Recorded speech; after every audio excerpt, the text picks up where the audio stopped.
Man, just like so aromatic. When the sting bean passes through your system, you'll smell it. See, that broth is really thick, heavy in the pork blood. All the fat and tendon just kind of dangling from this bite. When visiting the world-renowned city of Sydney, Australia, there are many popular landmarks and sights to see to check off of your bucket list. But if you're a foodie like me, then regardless of where I'm traveling, I'm always thinking about food and where is my next meal going to be. The Thai town in Sydney is the second largest in the world and offers visitors an abundance of Thai cuisines to choose from. Come along with me in this video as I share with you some of the finest Thai food establishments I visited during my stay in this beautiful and iconic city. Sawadee krap.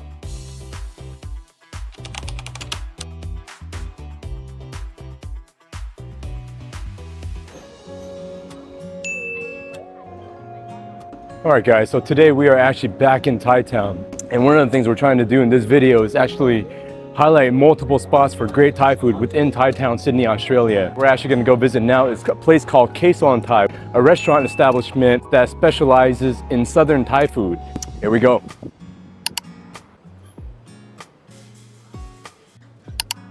Alright, so it's about 3 p.m. local time here in Sydney, Australia. I just got in to Cuisine Thai, just got seated. And as you can tell, it's pretty quiet right now, but normally during peak lunch or dinner time hours, these places kind of jam-packed with people. The food here, from what I've been told from Thai residents that have moved here from Bangkok, Thailand, said this place is absolutely spectacular if you're craving southern Thai food. Alright, so I just placed my order. So what I actually ordered is 3 dishes, and the first dish is one of my most favorite dishes I've ever had while visiting southern Thailand, which is called Gai Thaw Hat Yai, and it's a specific type of fried chicken that they make that they serve with sticky rice, and then they top it with a lot of fried shallots. The second dish is called Ging Som, which is actually going to be a sour-based curry dish with fish, and then they also add chunks of pineapple. And depending on the location you order from, some places, like specifically if you order from Thailand, they actually serve it with young coconut, which is kind of hard to find outside of Thailand some days, just because I believe it's hard to ship young coconut out in a fresh state. So oftentimes restaurants will substitute it with something like pineapple or a different type of ingredient. And then the third dish that we ordered is called Kapi Saton Mu Gong, which is actually a dish comprised of minced pork, shrimp, and stink beans, and it's a very spicy dish that pairs very, very well with a bed of white rice. Now the dish of Ging Som is typically meant to be eaten with a bed of rice, right? So I want to get a good scoop of that here, soak in all that curry flavor. So it's going to be very, very spicy and very, very sour and savory at the same time. Here we go. Get a big chunk of fish here. So I'm just going to dig into this here, get a scoop of some of that fish and some white rice and get plenty of that sauce. Wow. Like I said, it's very spicy, sweet and tart and savory at the same time. Very, very good. A scoop of the rice with that sauce. So good. This dish is totally meant to be eaten with white rice, and they're welcome to eat it by itself because there's so many different spices and seasonings that they put to make a dish of Ging Som. The white rice helps offset and balance it all. I'm gonna go in for some of that fish here, big chunks of fish right here. Yeah, I don't wanna waste that. Oh yeah, look at all that white meat, so flaky. The giant chunks of fish that they use, they actually leave the skin on. And so if the skin is descaled well, it provides like a very gelatinous type texture. So flavorful. So you get the flakiness from the fish meat itself, but the skin is like so gelatinous, and so all of that skin and fish meat absorbs the flavor of the Ging Som, and it's just like really, really good. That's ice cold and very refreshing. So the next dish we're digging into is this Krapi Saton Mu Gong. So you can see all the minced pork, the stink beans, the peeled shrimp with the tails left on, and some of these red onions they leave on. So it looks very flavorful, and this dish is going to be very spicy as well. You can see the shrimp actually absorbs all that seasoning and the oil, the spices from that dish itself. So we dig right in. Definitely spicy. My tongue is already kind of like numbed out from the spice from the Ging Som, so it's not really adding any additional spice flavor or level to it. Let's go in for some of that minced pork, the stink beans, and some of those red onions. You can bite into it. It's sweet, It's savory, it's spicy, and then when you get into the green stink bean itself, you can kind of taste like an ammonia kind of just circulate around your mouth and through your nostrils. It's interesting, but it's very, very good though. Oh, the stink beans are there.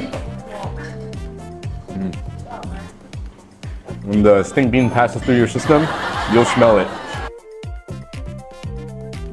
What I'm gonna do is actually bite into one of these chicken thighs. And you can see there's not a whole lot of batter on it to just kind of fry it with the skin, but the way they marinate it is what makes it unique to other types of fried chicken you can find in Thailand. So juicy, so flavorful on the outside and in the skin and in the meat inside as well. Wow, very juicy. Just getting into that whole skin. So good.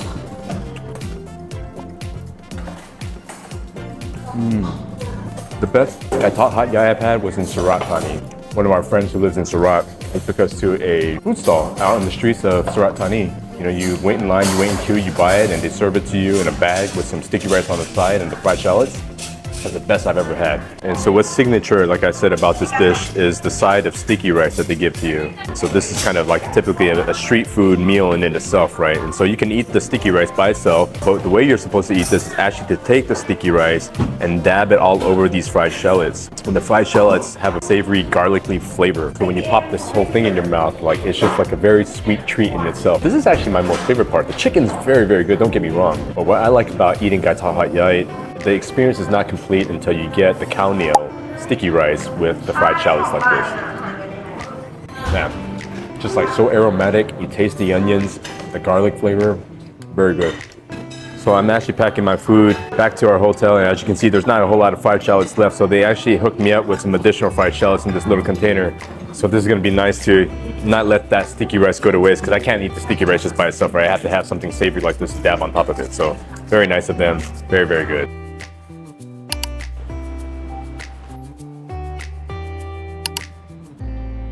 Well guys, that was really, really good. Hands down, that's some of the best Southern Thai food I've had in a while. Sydney, Australia, Thai town, right? And it doesn't really matter on the location or country or city that you're getting good Thai food in. What matters is the skills and quality of the chef. And in my interactions with the folks at that restaurant during my time there, most of them have relocated to Sydney, Australia from southern Thailand, provinces like Surat Thani. And what's great is they're actually able to bring those skills to recreate Thai cuisines from their province and share that with people here in Sydney, Australia.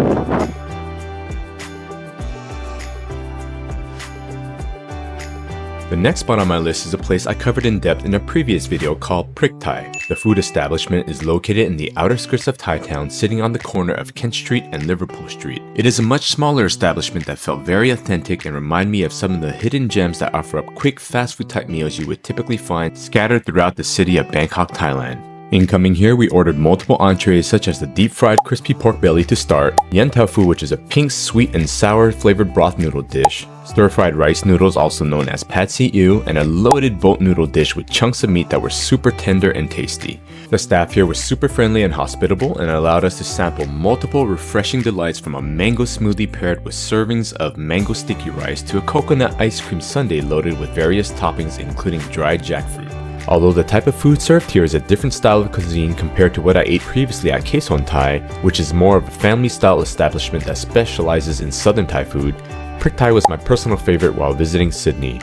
To learn more about my dining experience at Prick Thai, please check out my video in the link above or visit my channel.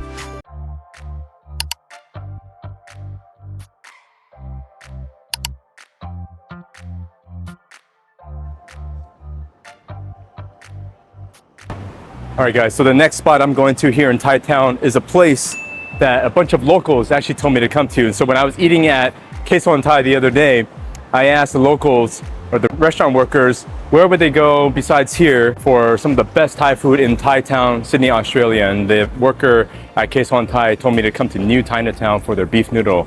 And so as part of this video, I'm coming here to showcase to you guys what the beef noodle here is like, and let's go check it out.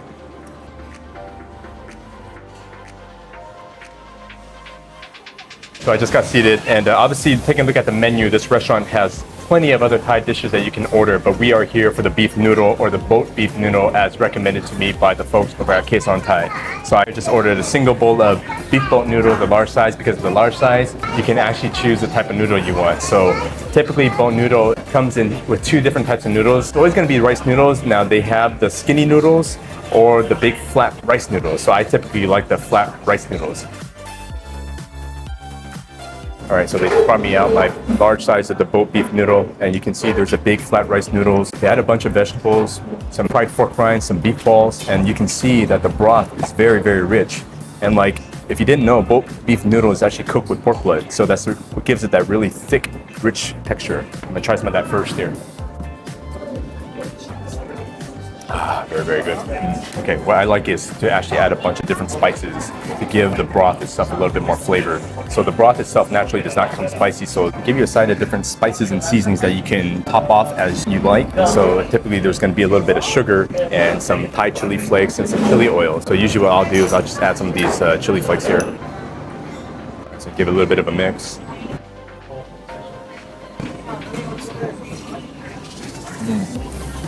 The noodles are very greasy, so like there's a layer of oil on it, so it's very, very chewy as well. So it kind of slides around in your mouth. All right, I'm gonna try it into this beef ball here as well. Good. A little bit chewy. And in addition to the beef ball, they actually add a few chunks of braised beef. Now, depending on how long they've braised this, it's gonna dictate how chewy or tender it's going to be. You can see all the fat and tendon just kind of dangling from this bite of beef here. Very tender. Okay. I'm not sure if they pressure cooked it, but that's very, very tender. Wow. All right, this bite of meat here is mostly fat and tendon, just a little bit of beef. So that should be very, very creamy and dissolves in the mouth. Wow. Yeah. Those noodles are very glossy. It kind of just slides around your mouth.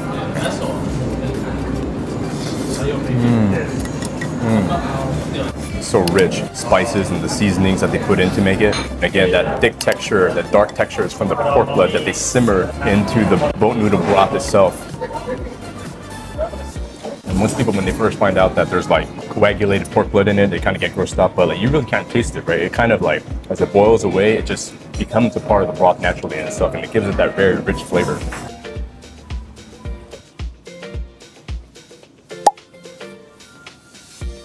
Go. Kind of toy.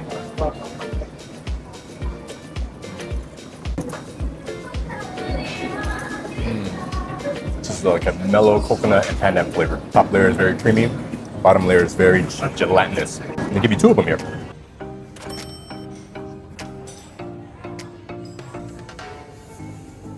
Alright guys, so that's the third and final spot in terms of some of the best Thai food you can get here in Thai town.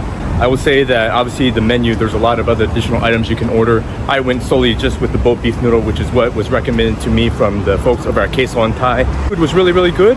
The broth is very, very rich and savory. Added some spice to it, gave it a really good kick.